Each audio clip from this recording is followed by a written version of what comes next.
What's going on, guys? I'm Tyler, and to wrap up my series of Disney movie reviews, I'm here to let you know that Who Framed Roger Rabbit is no perfect movie. It takes place in 40s Hollywood in an era, in a world per se, where humans and cartoon characters or toons coexist. And Roger Rabbit, played by Charles Fleischer, I hope I said that right, is an A-list toon that's wrongly accused of murder. So he reluctantly asks for the help of private detective Eddie Valiant, played by Bob Hoskins, to clear his name. And the only thing that stands in Valiant's way is the evil, corrupt, Toon-hating judge of Toontown, Judge Doom, played by Christopher Lloyd. And I could spend the entire video explaining what made the Oscar-winning special effects, the thing that this movie is remembered for the most. I could do a whole video about what makes them so special, but chances are there are plenty of videos that have already covered that. If any of you are Siskel and Ebert fans, you more than likely have seen their entire episode where they explain the painstaking process of just how hard it was to make this movie. Now, having animated characters interact with human characters was by no means brand new, even for Disney by that standards, but in 1988 it was a change of pace because Disney hadn't made a movie like that in years.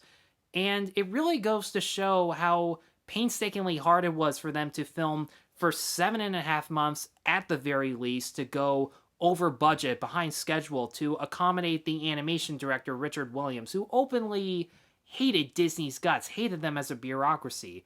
And yet they still moved their animation work to London to accommodate his services. You could debate on how much they gave him credit for that or really acknowledged him, but his effort really goes to show. It's just amazing how many chances everyone took in this movie to make every shot, every effect, every aspect about this movie as flawless as possible. Whenever actors have to interact with cartoon characters and basically look at absolutely nothing while still giving a committed performance, they rehearsed each scene with rubber dummies of Roger or Baby Herman or Jessica in order to give them a reference, to know where to look, while still practicing their performances so that their facial expressions and their body language still make it seem as if they're interacting with something that's really there. Hell, Charles Fleischer actually dressed up as Roger Rabbit on set in order to get more into character. Whenever toons have to pick up an object or physically touch a human character, that was accomplished in either two ways. One, a robotic arm would pick up an object, or the object would be lifted up into the air by puppeteers who were activating strings, kind of like a marionette.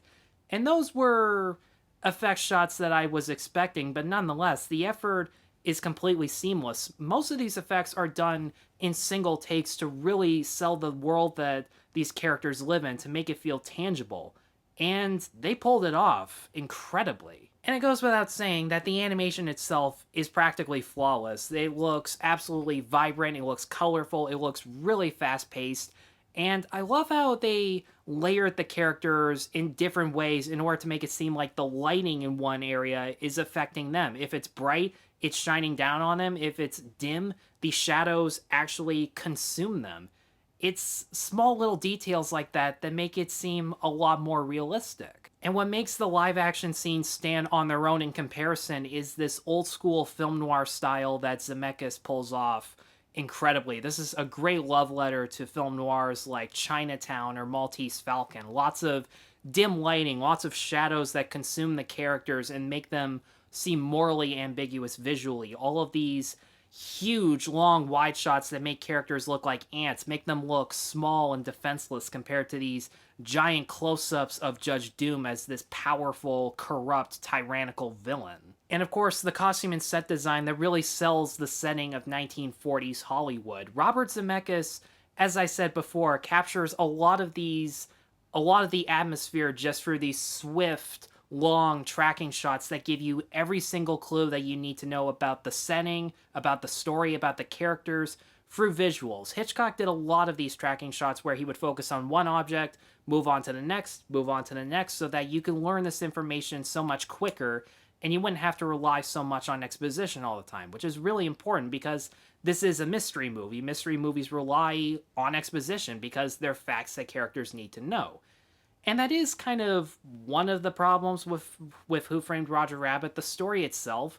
There are a lot of the film noir tropes that you would expect from a story like this. The hard-boiled, cynical detective who kind of learns how to pick himself up and possibly get redemption through this one case, the femme fatale who you aren't really sure if you can trust or not, the tyrannical, greedy villain who, of course, is really just killing people so that they can gain ownership of things and make money. There's absolutely nothing personal about the killings, strictly business.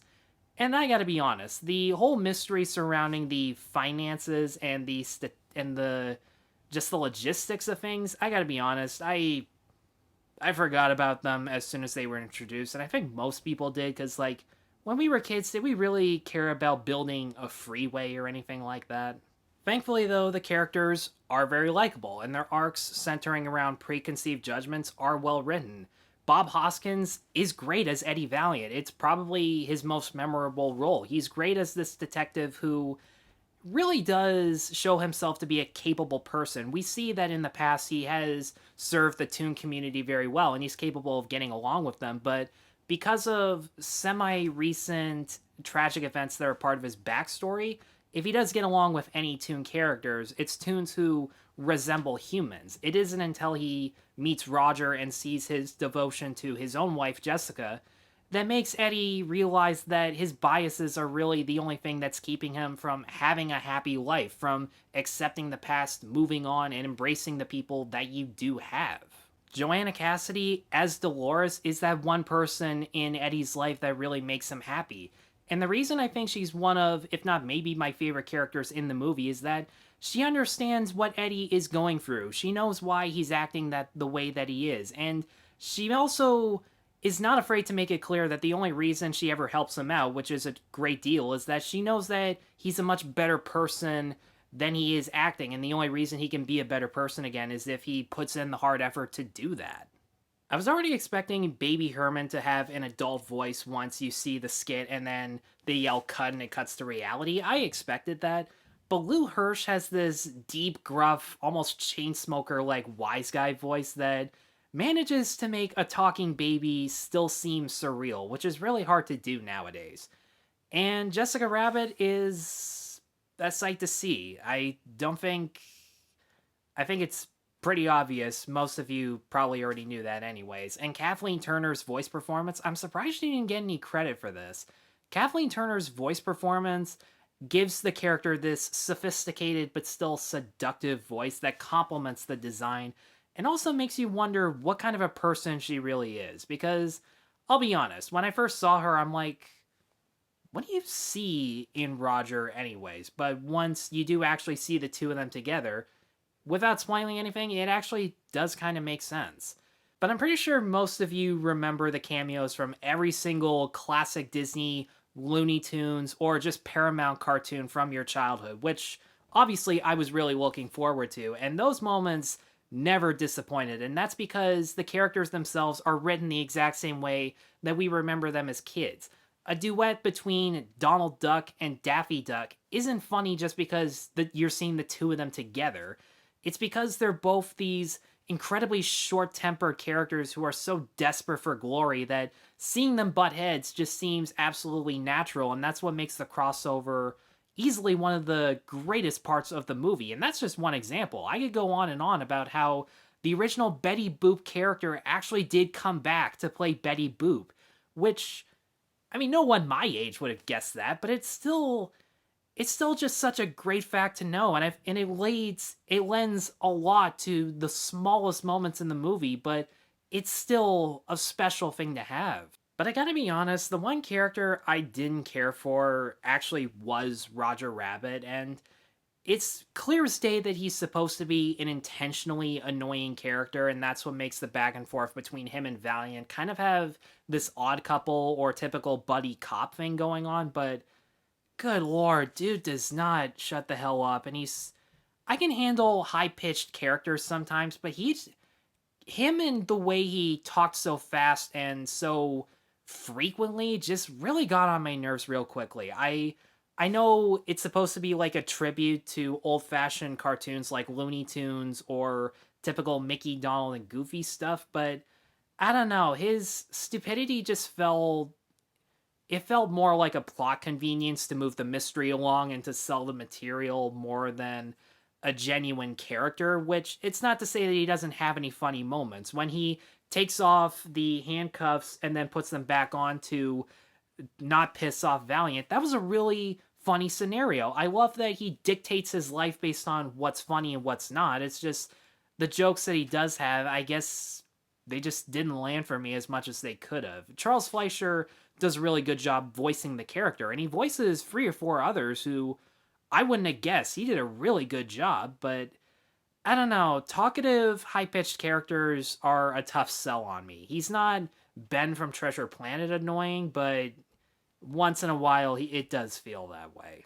So in the end, I think the reason people fell in love with Who Framed Roger Rabbit was kind of the reason I fell in love with Mary Poppins Returns. It's by no means anything new or groundbreaking substance-wise or style-wise, but when it comes down to the execution, the amount of effort that went into Who Framed Roger Rabbit, the effort all goes to show. The actors, the voice acting, they all did a really good job. The animation looks spectacular more than 30 years later. All the performances are really good.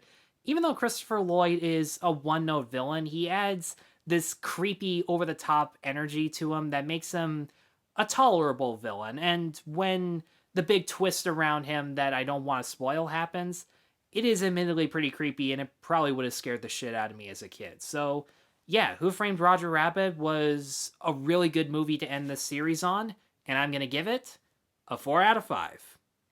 Guys, thanks as always for watching, and thank you for sticking with me through this Disney movie series. I know I said there was a possibility of reviewing Enchanted, but streaming services have been questionable with me lately. But regardless, once things straighten out, I will definitely review Enchanted as part of my channel. I will let you guys know about that.